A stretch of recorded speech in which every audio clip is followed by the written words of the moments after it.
Hello, my name is Jack Trokel and I was fortunate enough to be able to study in London during my time at Boston University. London has shown me the true meaning of many events in history such as World War I. Thousands of people died throughout the war, resulting in the rise of memorials around the world such as the Cenotaph and the Royal Artillery Monument in London. Many people to this day ask if memorials are true in representing the fallen or rather just a ploy for governments to justify their actions. Starting off with the cenotaph, this stone pillar is located in central London near Whitehall. It was constructed by Edwin Lutyens immediately after the war and served as a temporary ground to honor the fallen. The structure is very simplistic with little inscription or detail around. The simplicity and emptiness of the cenotaph allows for people to project their own grief onto it. Writer Katie Trumpner, Memories Carved in Granite, although believes most memorials serve as a way to justify the war, rather thinks the cenotaph manifests the true respect and honor of fallen soldiers. Trumpner believes that memorials should not be shown in the light but a realistic interpretation. The cenotaph's sole purpose is to honor the deaths, not showing the heroism of the fight. There are no ties to Greek mythology or religion like many other monuments.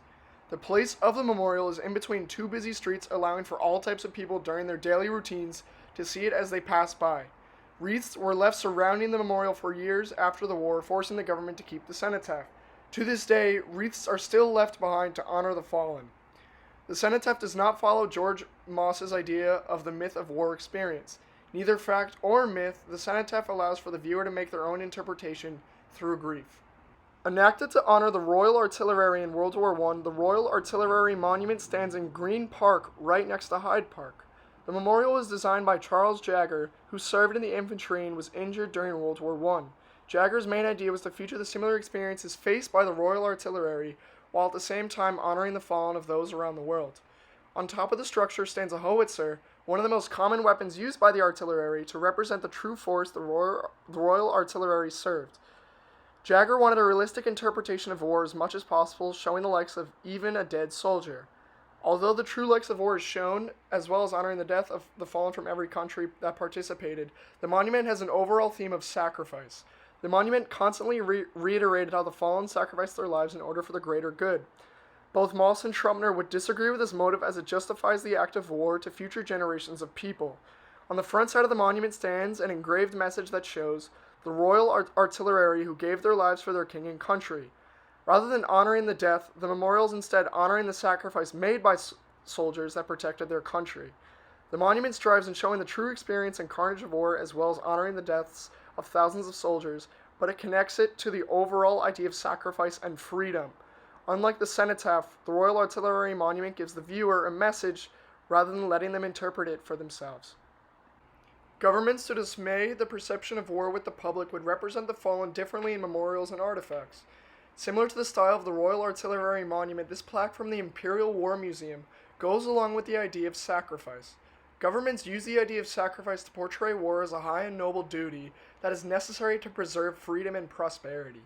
This puts war as a necessity, even though it results in the destruction of thousands of soldiers.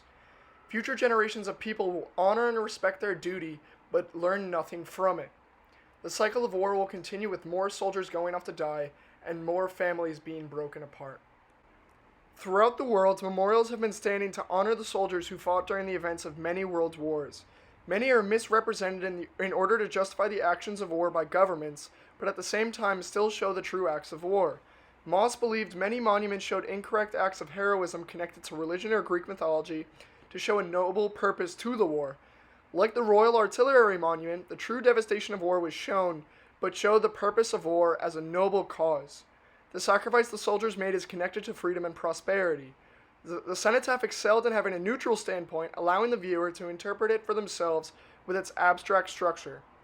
For generations to come, the idea of war will always be looked upon as a necessity to protect what's true to the country, no matter the amount of deaths that end up as a result of it. Memorials will always be enacted to honor the fallen, but the cycle of war will always continue. Thank you.